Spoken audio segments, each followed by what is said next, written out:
Those asking the president to declare a state of emergency on Galamsey, I hope you understand exactly what you're asking for. President Akuffo Addo said I should come out clearly on Galamsey. It looks like he doesn't live in this country, because I've commented on Galamsey over and over again. The Ministry of Energy and Natural Resources gave political leaders the platform to outline their policy on small-scale mining. And for a whole hour, I outlined our policy. After that, there was questions and answers for 2 hours. We were there for 3 hours. During the 2024 presidential elections, one of the key things that Ghanaians were asking for was a solution to the disease of illegal mining that has ravaged our rivers and forests in Ghana for some time now.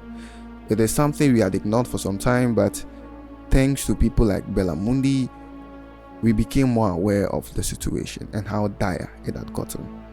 The previous Akuffo Addo administration brought us this far, and every other presidential candidate at the time had their own solution to the Galamsey crisis.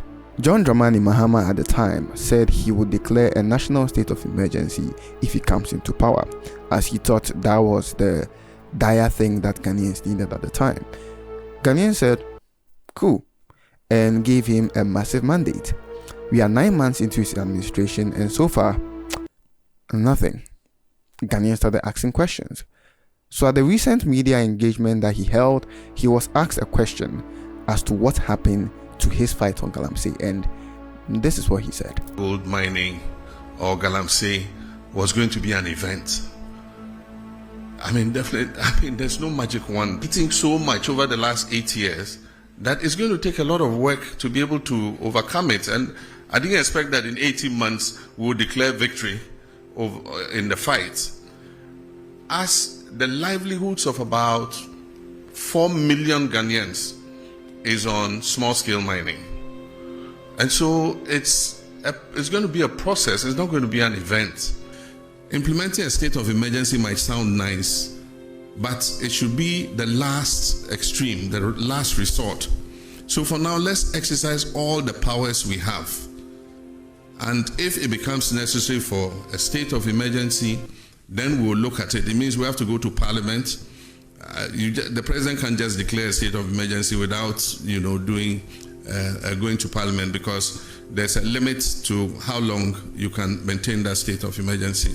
And so I believe that we still have leverage to continue to fight Galamsey without necessarily implementing a state of emergency. It means that we have to delineate the areas where the state of emergency is operational. And if you look at the area where Galamsey is taking place, it covers several districts of our country. This has ignited a whole conversation on social media, as we are all questioning Mahama's competence on the matter. NPP social commentators are using this as an opportunity to score points and to push propaganda, as they've been doing for many years now on both sides of the political aisle. Whilst others who are genuinely concerned about the plight of Galamsey are insisting that the dire situation of Galamsey requires a state of emergency, with some of them even suggesting a brute force approach at that. It's at this point that I realized that I don't think we all fully understand the implications of what we are asking for. So that is the work I am here to do today. Explain to you what a state of emergency is, how it will come to pass, what it will mean in the context of fighting Galamsey, and lastly, I will pose a question to you again. Are you sure that this is the move you want to make? So, lock in, sit back, relax, pour yourself a very nice cold glass of Bell Cola, and let's get into this. So, what is a state of emergency? In Ghana, a state of emergency is a special legal and constitutional situation declared by the government when there's a serious threat to public safety and security or order. In many cases, it is considered the last resort when a matter has gotten to a point where it is too hard to handle under regular circumstances. The president will present a declaration to Parliament. They will debate and vote on whether or not to approve it. If Parliament approves, the state of emergency becomes fully effective. It initially lasts for 3 months at a time and can be renewed by the Parliament for up to 12 months in total. Then it has to be renewed again. Once enacted, the government gains extraordinary powers, enough to even involve the military. This declaration of a state of emergency is the government fully treating Galamsey like a war. This will mean that civil liberties may be suspended. The government can and will restrict movement in certain areas that they deem places of interest. They can impose lockdowns. Remember lockdowns? Remember COVID-19? Yeah, that type of lockdowns. No one will be allowed to go anywhere without being authorized. Checkpoints everywhere.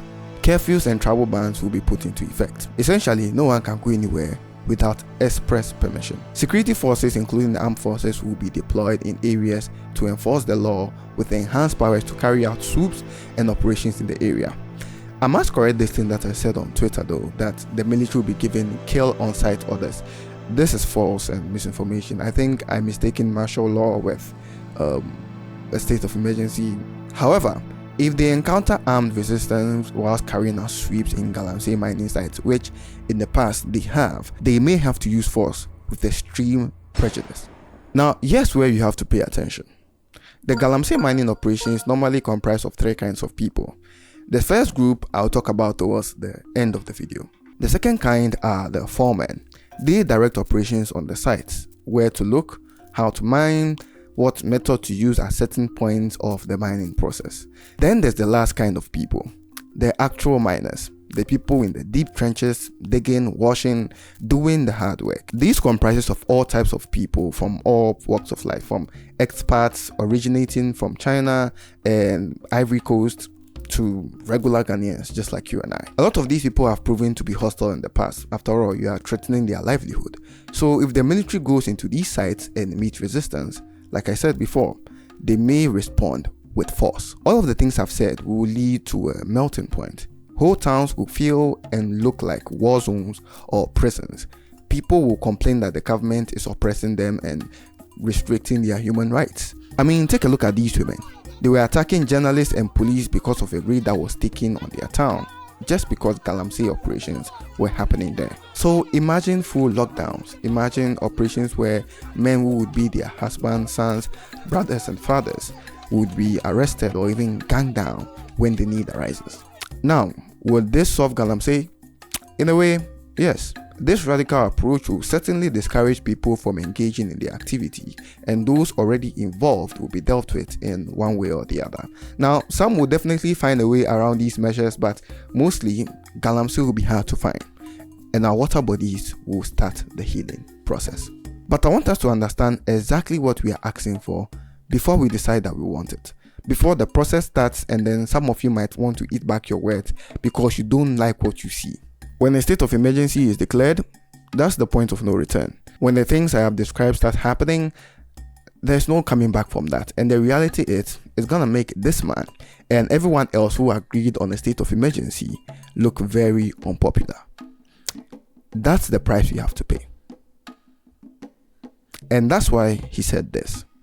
Implementing a state of emergency might sound nice, but it should be the last extreme, the last resort. So for now, let's exercise all the powers we have. And if it becomes necessary for a state of emergency, he is aware of the weight that this declaration carries. He has always been aware of it, even when he asked the former president to do it. That's why he's saying he wants to exhaust every other option that's available out there. But, Mr. President, that's not the reason why we voted for you. We need someone who would be decisive, transparent, someone with nothing to lose, and you fit that description, Mr. President. Unfortunately, in the fight against Galamsey, we are not too impressed. And now that everyone here understands the weight of a national state of emergency, we want to see what other options you have here. Don't just say you have options. Let's see what moves you are making and whether they will be more effective than the state of emergency. Because we know that it would solve the problem in many ways than none, but we also want to make sure that any other option has been exhausted. Previously, I mentioned a third party in the Galamsey business, and that's the bankroller. The many nameless entities that have provided funding and equipment for these people to keep doing what they are doing. To dismantle all the institutions, people, even people within your own government who are financing operations of Galamsey of any sort. I mean, how would you find several excavators at the port and not know who is bringing them into the country? Mr. President, you need to be more courageous about this. You need to do the needful. You have only 4 years to leave a legacy unparalleled to none that has come before you. This is your chance. Ghanaians won't give you and your party another one. As for these guys, they are losers. Forget about them. They had 8 years and they couldn't do anything about it. This is how far they brought us, and now they are trying to gaslight us that it was fine in their regime. Meanwhile, this is how we meant it, and we protested on the streets because of it. Mr. President, they want you to fail. They need you to fail for Ghanaians to feel that we need them again. And your failure means Ghanaians suffer. I don't want that. Perhaps they do. I don't. Tell us the exact plans you have for Galamsey. Like DJ Slim always says, the street is always watching. Again, to the people still advocating for a national state of emergency, now that you know what this means, I'm going to pose the question that I asked at the very beginning of this video. Are you sure this is the move you want to make?